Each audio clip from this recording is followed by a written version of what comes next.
On February 1st, 1960, four African American college students decided to protest against segregation at the local lunch counter. During the pre-civil rights movement, African Americans were not allowed to eat in white restaurants. They could place their order in the back and then leave. If they came into the store to eat, the waiters had to refuse service to them. Ironically, on this day, the man that had to refuse service to these students was also African American. News got out about the sit-ins, and they started happening everywhere, with a large turnout of people, African Americans as well as some whites. These sit-ins were nonviolent protests that made a big statement. In this photo, we can see that whites retaliated by putting food and drinks on those who participated in the sit-ins. In the end, the lunch counter could no longer refuse the protesters' service because they were losing business. These protests caused lunch counters everywhere to desegregate. Another great protest of the civil rights movement was the Montgomery bus boycott, which was started by Mrs. Rosa Parks. It was a law that if the bus was full and a white man did not have a seat, an African American was required to give up their seat. Tired after a long day of work, Rosa Parks refused to give up her seat. The bus driver was forced to kick her off of the bus, and she was arrested. After Rosa Parks' arrest, African Americans refused to use public transportation unless the bus company agreed to desegregate. This caused great economic turmoil with the busing company because the majority of civilians that rode the bus were African American. So it was the second nonviolent protest was successful, and the bus company declared itself desegregated.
We shall overcome. Deep in my heart, I do believe we shall overcome.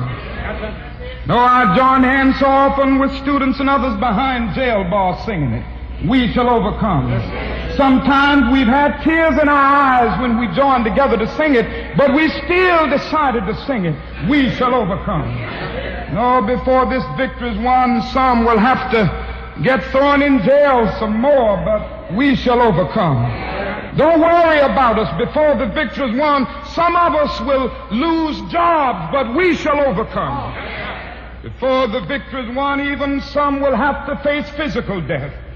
But if physical death is the price that some must pay to free their children from a permanent psychological death, then nothing shall be more redemptive. We shall overcome. Before the victory is won, some will be misunderstood and called bad names and dismissed as rabble-rousers and agitators, but we shall overcome. And I tell you why. We shall overcome because the arc of the moral universe is long, but it bends toward justice. We shall overcome because Carlyle is right. No lie can live forever. We shall overcome because William Cullen Bryant is right. Truth crushed to earth will rise again. We shall overcome because James Russell Lowell is right. Truth forever on the scaffold, wrong forever on the throne. Yet that scaffold sways the future. Behind the dim unknown standeth God within the shadows, keeping watch above his own. We shall overcome because the Bible is right. You shall reap what you sow. We shall overcome. Deep in my heart, I do believe we shall overcome. And with this faith, we will go out and adjourn the councils of despair and bring new light into the dark chambers of pessimism. And we will be able to rise from the fatigue of despair to the buoyancy of hope. And this will be a great America. We will be the participants in making it so. And so as I leave you this evening, I say, walk together, children. Don't you get weary. There's a great camp meeting in the corner.